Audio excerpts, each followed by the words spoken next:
श्री स्वामी समर्थ. नमस्कार. तुम्हा सर्वांचं आपल्या चॅनलमध्ये खूप खूप मनापासून स्वागत आहे. आता या गुरुपौर्णिमेचा अवधी साधून प्रत्येकजण काही ना काही सेवा करत आहे. ज्याला जशी जमेल, ज्याला जेवढं झेपेल, घरातल्या जबाबदाऱ्या, अडचणी जे काही आपल्या आयुष्यात आहेत तर त्या सगळ्यांना सांभाळून आपण काही ना काही सेवा करण्याचा प्रयत्न करत असतो. पण कधी कधी काय होतं ना, माहिती आहे का, की आपल्याला सेवा करू वाटत नाही. आपल्याला महाराजांची पण सेवा, कुठल्याच देवांची किंबहुना आपल्याला सेवा करू वाटत नाही. मग असं जर तुमच्या आयुष्यात घडत असेल ना, तर मी तुम्हाला सांगते, या गुरुपौर्णिमेपर्यंत आपलं जे मन आहे ना, चंचल, जे इकडे तिकडे भरकटत आहे ना, तर त्या मनाला आपल्याला शांत करायचं आहे.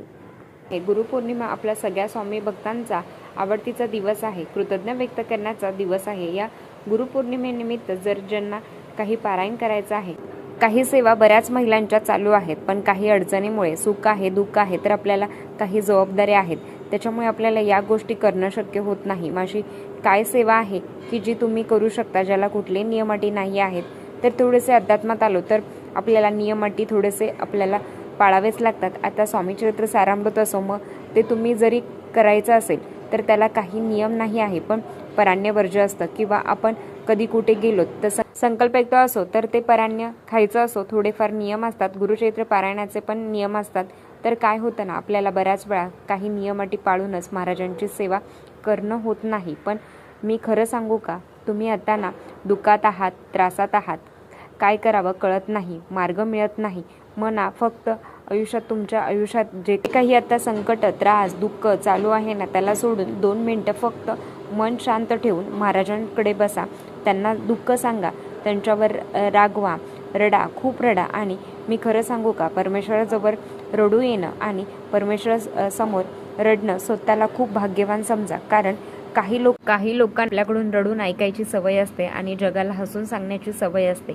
पण त्या पद्धतीने देवाने आपल्याला, देवाकडे आहे ना, देवाकडेच खरं तरी मागायचं आणि देवाकडेच रडायचं, बाकी कोणासमोर रडायचं नाही. आणि महाराज नेहमी म्हणायचे, जो माझ्यासमोर झुकतो ना, त्याला आयुष्यात कधीच कोणासमोर झुकायची गरज पडत नाही.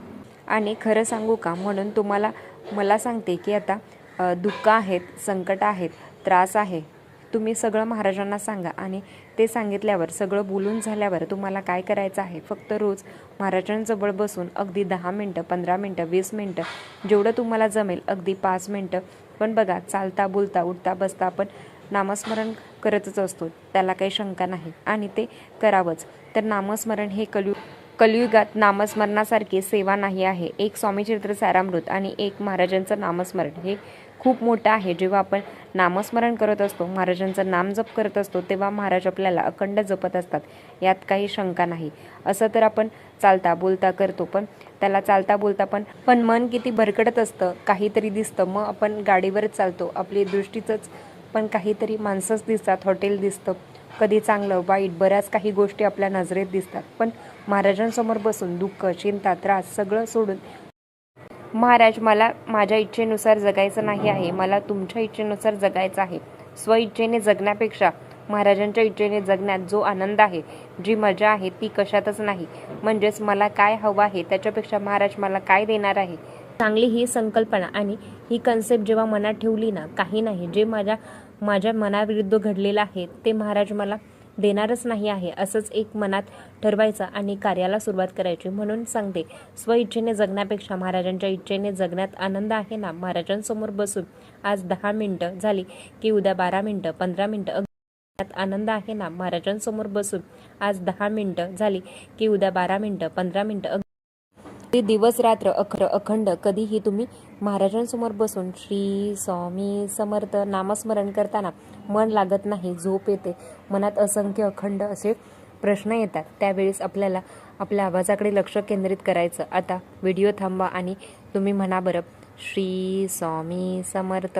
आपल्याला ह्या नाकाच्या शेंड्याकडे बघायचं आहे आणि आपल्याला आवाजाकडे लक्ष केंद्रित करायचं आहे. कुठलाच विचार तुमच्यासमोर नाही येणार, कारण तुमचं लक्ष केंद्रित ह्या तुमच्या आवाजाकडे असणार आहे.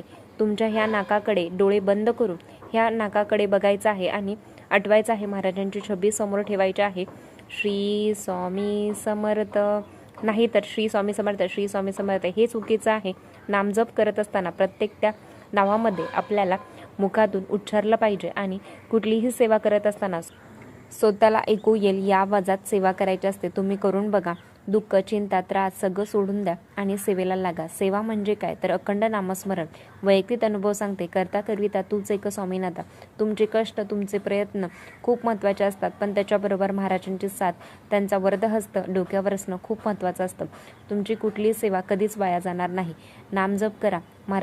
महाराजांच्या सेवेत तुम्ही आला आहात. तुमचं सगळं चांगलं होणार आहे. फक्त तुम्हाला काय करायचं आहे? तुम्हाला नामजप करायचा आहे. तुम्ही चिंता काय आहो? आयुष्यात दुःख असणार आहे, त्रास असणार आहे. देवाने एखाद्याला जर काहीतरी दिलेलं आहे तर त्याच्यातलं काहीतरी कमी पण केलेलं आहे. मग आपल्याकडे जर त्याच्या इतकी कमतरता नाही आहे तर त्याच्या इतकं सुख पण आपल्याकडे नाही आहे. जे आहे त्याच्यामध्ये समाधान, आनंद, समाधान मानण्यात आणि तो आपल्यात आत्मसात केला पाहिजे. मग आपणही ते मानलं पाहिजे. आज जर तुम्ही महाराजांची सेवा हातात घेतली आहे, नामजप तुम्ही हातात घेतलेला आहे, तुमचं आयुष्य कधीच संकट येणार नाही. तुम्ही मला जेव्हा कमेंटमध्ये श्री स्वामी समर्थ जरी लिहिताना तरी त्या सेवेची सुद्धा फळ तुम्हाला महाराज देणार आहे. पण त्याच्याबरोबर तुमचे कर्म पण चांगलं असणं महत्त्वाचं आहे. कधी कोणाबद्दल म्हणजेच वाईट बघणं, आचार विचार नसावे. नेहमी चांगलं विचार असावे. चांगली वृत्तीचे लोक आपल्या आसपास असावे आणि ते कितीही वाईट असो, कोणीतरी वाईट वागते हे त्याचे कर्म आहे, पण तुम्ही वाईट वागताय हे तुमचे कर्म आहेत आणि महाराजांनी आपल्याला ते शिकवण दिलेली नाही आहे.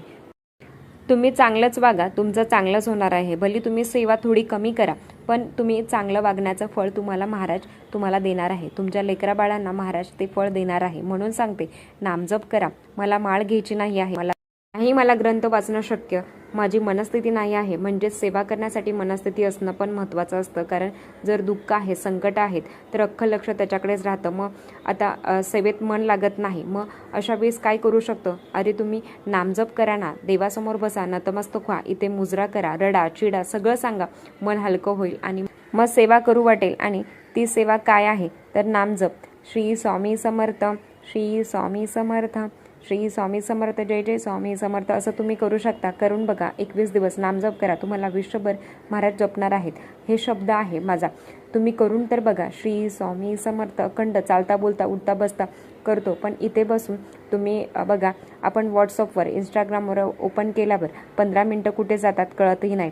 तर आपला तेवढा जर टाईम इथे घातला, तुम्ही महाराजांसमोर जर त्याचा वापर केला तर त्या वेळेचा आयुष्यात तुमचं कल्याण होईल. तुमचे दिवस बदलल्याशिवाय राहणार नाही. हे शाश्वत सत्य आहे. अभिमानाने तुम्हाला सांगते, कारण मला माहिती आहे की महाराज माझ्या आयुष्यात काही सुख, काही दुःख आहेत. तर दुःख आहेत ते माझ्या कर्मामुळे आहेत, सुख आहेत ती सगळी तुमची कृपा आहे. नक्कीच तर तुम्ही पण सेवेला लागा आणि जास्तीत जास्त महाराजांची सेवा करा. तर आजच्यासाठी इतकंच. आजचा व्हिडिओ इथेच थांबवते. आवडला असेल तर लाईक, शेअर, सबस्क्राईब. परत भेटूया अशाच नवीन व्हिडिओसोबत. तोपर्यंत धन्यवाद. श्री स्वामी समर्थ.